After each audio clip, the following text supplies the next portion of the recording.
Hey guys, my name is Sam, aka Mr. Two Pairs Minimum, and today we're going to take a quick look at the Yeezy 700 by Adidas in collaboration with Kanye West. It comes in a Yeezy cardboard box with 700 at the top and boost on its side. The style code is HP6674 and inside the box comes the shoes wrapped in beige Yeezy paper. They threw in an extra set of laces if you prefer the classic laced look, but we're not here for the box, so let's get right into the shoes. This is a Yeezy Day pickup from August 3rd, 2022 and it retails for £220. Like its name suggests, a bright cobalt blue dominates its mesh and leather upper, with a darker blue on its Yeezy branded insoles and midsole. Black and purple tinted suede overlays can be seen on the toe, with a splat of tart red at the forefoot midsole.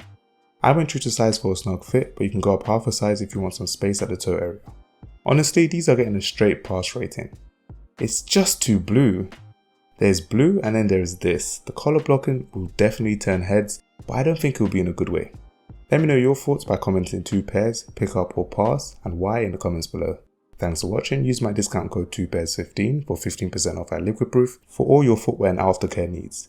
Apart from that, have a good day.